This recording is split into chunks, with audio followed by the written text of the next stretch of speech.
The current administration's approach to the economy is bigger government, more regulation, and higher taxes. It has not worked, and it will not work.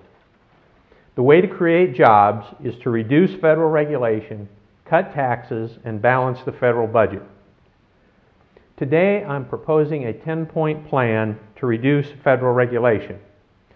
In the coming weeks and months, I will present plans to cut federal spending and for tax reform designed to stimulate the economy and create jobs.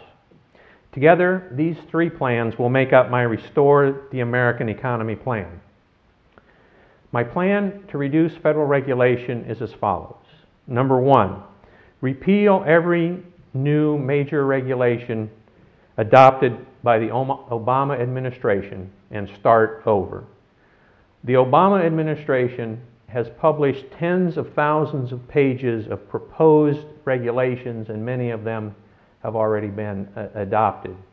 This is a crushing regulatory burden on our economy, on individuals, and is adversely affecting economic growth and is part of the cause of a high unemployment that we're experiencing today. So we need to wipe the slate clean and start over. Any rules that are really needed can be readopted. Number two, and very importantly, require congressional approval before any new major federal rule or regulation can go into effect.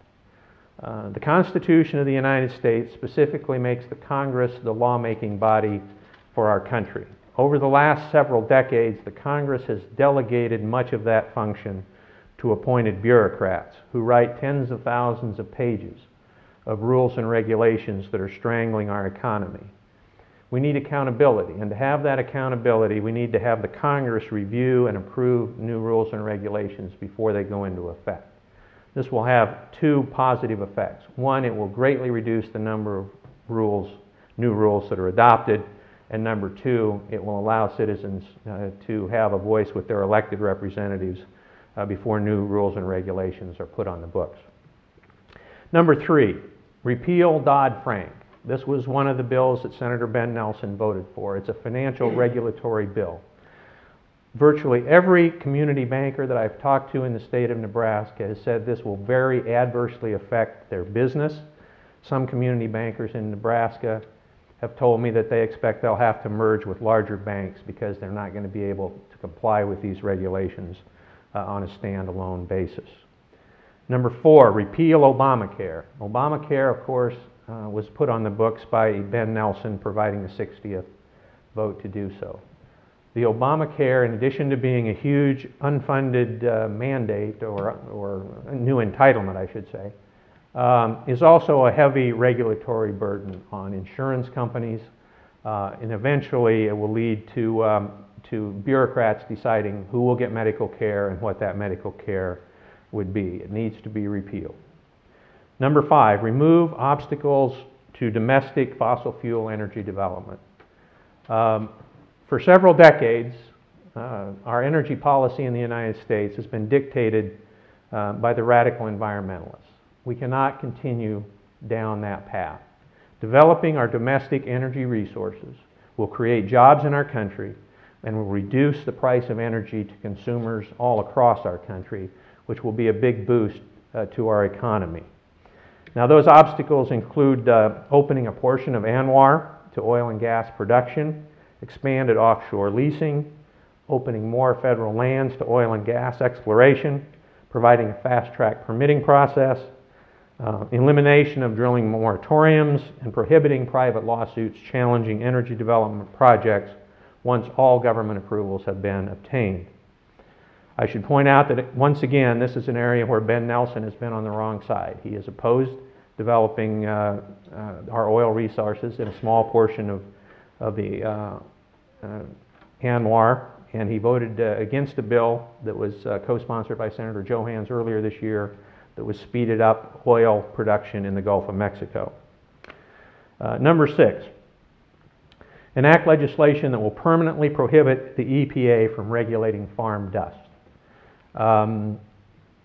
Prohibiting dust on a farm is like trying to prohibit water in the ocean. Farms are made up of dirt. I want to commend Senator Johans for his efforts to temporarily block the development of this rule. But our farms and ranches won't be safe from the EPA on the farm dust issue until the Congress has put in place a law that specifically prohibits the regulation of farm dust. Number 7, enact legislation requiring a cost-benefit analysis of power plant, industrial plant, and automotive emissions regulations. I think that pretty much speaks for itself. Prohibit the National Labor Relations Board from taking any action to hinder or block the construction of new manufacturing facilities anywhere in the United States, and stop the NLRB from ordering employers to close, relocate, or transfer jobs and facilities.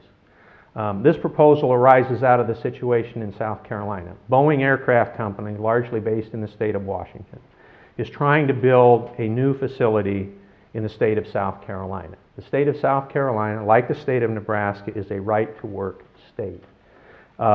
The National Labor Relations Board has decided they don't want Boeing to build a facility in a right-to-work state, and are blocking Boeing from proceeding with their new plant, which would create jobs in the state of South Carolina.